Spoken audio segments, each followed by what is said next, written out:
Assalamualaikum warahmatullahi wabarakatuh. Bismillah, alhamdulillah, wassalatu wassalamu ala rasulillah sayyidina wa maulana Muhammad bin Abdillah. Asyhadu an la ilaha illallah wahdahu la syarika lah wa asyhadu anna Muhammadan abduhu wa rasuluh. Allahumma shalli ala sayyidina Muhammad wa ala ali sayyidina Muhammad. Subhanaka la ilma lana illa ma 'allamtana innaka antal alimul hakim. Ma'asyiral muslimin rahimakumullah. Kita diajarkan, diperintahkan, disunahkan di dalam menjalankan segala sesuatu itu untuk secara perlahan, tidak usah terburu-buru. Karena di saat kita melakukan sesuatu itu terburu-buru, justru itu akan merusak. Suatu contoh dalam hal ibadah kalau kita itu terburu-buru, sholat kalau buru-buru, sholatnya rusak. Tumakninahnya tidak ada, kalau buru-buru. Kalau dipercepat boleh. Mungkin ada hal yang mendesak, diambil yang wajib-wajib saja, rukunnya saja. Nah, jadi kalau ada orang sholat agak cepat itu jangan suudzon, itu pakai ilmu dia. Contoh halnya saat ruku, Allahu Akbar, Subhanallah. Bi qadri Subhanallah, perkiraan dia mengucapkan Subhanallah itu sudah sah.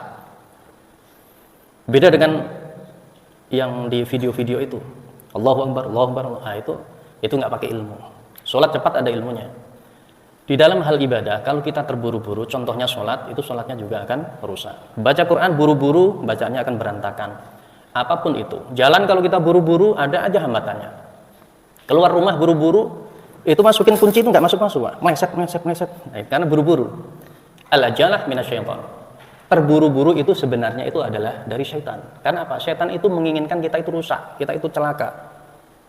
Entah bagaimana caranya kita itu dibisikin untuk buru-buru. Illa fi khamsin, kecuali pada 5 hal. Yang pertama, it'amut ta'am idza hadarad dhaif. Memberikan suguhan makanan di saat sudah ada tamu. Nah, kalau ada tamu secepatnya kasih suguhan minimal air putih. Jangan tamu datang diajak ngalor ngidul ngobrol enggak selesai-selesai, padahal sudah haus nih tamu. Udah dari panas jauh-jauh kepanasan, naik ojek Itu yang ditunggu-tunggu setelah duduk itu minum pertama. Air putih sediakan, karena tidak ada pantangan bagi siapapun untuk minum air putih, dan itu menyegarkan. Itu sunnahnya seperti itu. Jangan sudah ngobrol lama, udah kelihatan capek, letih, baru ingat dia, oh iya belum kasih minum ya. Nah, itu. Jadi yang perlu disegerakan itu adalah satu, memberikan suguhan minuman pada tamu yang sudah hadir. Wa tajhizul mayyit idza mata, dan mengurus jenazah apabila ada saudara kita yang sudah meninggal, segera, Pak. Karena yang terjadi di masyarakat itu banyak mayit jenazah yang dienepkan, ada yang 2 hari, sehari semalam. Giliran ditanya kenapa nggak disegerakan, nunggu anaknya 1 belum datang. Saat ibumu sakit kau kemana?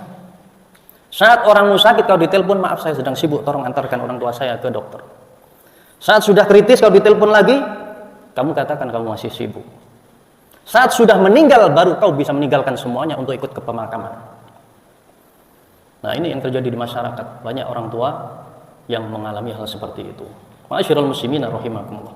Begitu sudah meninggal, penyesalan yang ada. Tadi sakit dikabarin masih sibuk. Ibu sedang kritis, ayah sedang kritis. Tolong diurus dulu. Baru setelah meninggal semuanya ditinggalkan. Yang tadinya tidak bisa ditinggalkan. Yang tadinya kesibukannya tidak bisa ditunda. Setelah mendengar kedua orang tuanya, salah satu di antara mereka meninggal, baru semuanya ditinggalkan.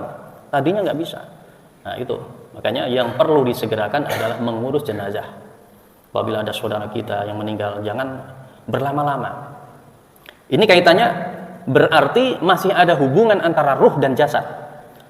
Orang mukmin kalau sudah meninggal, dia itu sudah tidak sabar untuk mendapatkan kenikmatan-kenikmatan, mencicipi nikmatnya surga di alam kuburnya.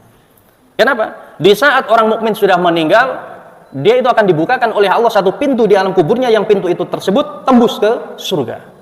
Sehingga dia akan melihat keindahan-keindahan, anginnya surga dia rasakan. Sehingga kita itu selalu berdoa, Allahumma ja'al qabrahu raudhah min riyadil jannah. Jadi taman-taman surga. Anginnya saja itu sudah nikmat. Melebihi nikmatnya seluruh kenikmatan-kenikmatan yang ada di dunia ini. Nah, disunnahkan untuk disegerakan. Jangan berlama-lama, jangan nginep sampai 2 hari, sehari semalam, itu nggak perlu. Sunnahnya untuk disegerakan. Wa tazwijil bikri idza adrakat, dan menikahkan anak perempuan apabila sudah mendapatkan jodohnya. Jangan terlalu pilih. Cari yang seperti apa? Saya carinya itu yang putih, tinggi, besar, kalungnya besar, ya sapi dapatnya. Yang sesuai saja, selevel, sekufu, sesuai. Jangan terlalu pilih, nanti ujung-ujungnya malah nggak laku. Seperti hanya orang jualan, saklek. Pokoknya kalau nggak harga sekian nggak akan saya lepas. Banyak orang nawar, nggak jadi, karena nggak mau digoyang nih harga. Akhirnya nggak ada yang beli. Nah, gitu. Maka disunnahkan untuk segera menikahkan anak perempuannya apabila sudah mendapat jodohnya yang kira-kira pantas, terutama masalah agamanya dilihat. Kalau agamanya baik, itu adalah kiriman dari Allah Subhanahu wa taala. Ma'asyiral muslimin rahimakumullah. Kalau nyari yang sempurna, tidak ada manusia yang sempurna. Karena anak kita juga bukan anak yang sempurna. Kita sebagai orang tua juga bukan orang yang sempurna. Manusia itu ada kurang lebihnya. Asal jangan terlalu banyak kurangnya, kayak gitu.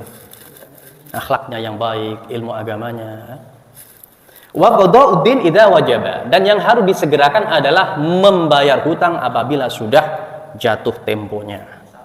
Nah, ini yang berat. Membayar hutang itu berat loh. Duit ada, tapi ngasihnya itu berat. Ya tolong itu yang ngasih pinjaman itu dibantu untuk ikhlasnya. Jangan sudah jatuh temponya, duit ditahan-tahan. Kadang-kadang mau ikhlas itu berat. Bagaimana nggak berat? Kita sudah nolongin, ngasih pinjaman, waktunya bayar nggak bayar. Kita lihat dia beli motor, dia beli TV, dia beli ini kan yang minjemin itu yang tadi Anda ikhlaskan jadi agak berat, Bu. Jadi ditolong, saling tolong menolong. Meskipun orang yang meminjamkan uang itu pahalanya lebih besar dari orang yang sedekah. Hati-hati masalah hutang ini. Mau dia itu ulama, mau dia itu ustadz, kiai, kalau punya hutang bahaya nanti di akhirat. Orang mati syahid wajib masuk surga. Meninggal berperang di medan perang membela agama Islam, syahid wajib masuk surga. Satu yang menghalanginya apa? Hutang. Kalau hutang belum beres, tertahan, nggak bisa. Jalan ditutup portalnya. Hati-hati masalah hutang. Sekecil apapun punya hutang, selesaikan. Kita kenal sama temen nih, 10 tahun, 15 tahun. Kemudian beliau pindah tempat yang lain. Saat kita perpisahan, ucapkan pada dia, mohon dihalalkan apabila ada yang termakan. Apabila yang terpakai dihalalkan, untuk menjaga kalau ada tanggungan dengan manusia. Tanggungan yang berat itu sama manusia. Hutang sama Allah mudah untuk dilunasi. Kita punya hutang sama Allah, hutang ibadah itu kalau Allah mudah dibebaskan. Kalau Allah mau, sudah selesai, saya ampuni dosamu. Tapi manusia tidak, beda, tidak seperti Tuhan. Karena nanti di akhirat semua manusia akan mencari keselamatan masing-masing. Itu yang minjemin uang saya, wah enak sekali dia jalan ke surga. Kita ini masih di belakang. Ya Allah, tahan dia punya tanggungan sama saya. Itu orang yang paling menzalimi, itu bisa dituntut nanti. Semua orang itu nanti akan menuntut kebebasannya, pengen selamat semuanya dengan cara apapun. Maka yang perlu segera untuk diselesaikan adalah masalah hutang. Wa taubah minadz-dzambi idza adnaba, dan bertaubat dari dosa apabila kita terjerumus ke dalam kemaksiatan. Segera, jangan ditunda-tunda. Takutnya apa? Nanti ketimpa sama maksiat yang lain. Yang ini saja belum taubat, sudah maksiat yang lain. Sedangkan taubat itu harus mengakui dosa yang ini, ya Rob. Ya memang boleh dijamak, ya Allah ampuni dosa saya semuanya, baik yang saya lupa maupun yang masih ingat, baik yang lalu maupun yang akan datang. Akan tetapi lebih afdolnya disebutkan, ya Rob, dulu saya pernah begini, saya pernah begini. Tahun ini itu disebutkan di hadapan Allah Subhanahu wa taala. Maka disunnahkan di saat kita bermaksiat. Kita ini kan bukan malaikat yang bebas dari dosa kesalahan. Kita manusia biasa, al-insan mahalul khata' wan nisyan. Memang manusia itu tempatnya salah dan dosa. Hari ini kita beristighfar, nanti berapa detik lagi kita melakukan sebuah kesalahan. Disunnahkan untuk segera bertaubat, minta ampun kepada Allah. Jangan nanti taubatnya kalau sudah tua. Belum tua sudah dicabut sama Allah. Selesai. Jadi taubat terus. Meskipun sehari 1000 kemaksiatan yang kita lakukan, jangan bosan-bosan untuk bertaubat, karena Allah Subhanahu wa taala tidak pernah menutup pintu taubatnya untuk hamba-hambanya yang mau menyesali perbuatannya. Semoga 5 hal ini kita bisa mengambil hikmah, manfaat, dan bisa menjalankannya, dan Allah Subhanahu wa taala ampuni dosa-dosa kita semua. Amin ya rabbal alamin.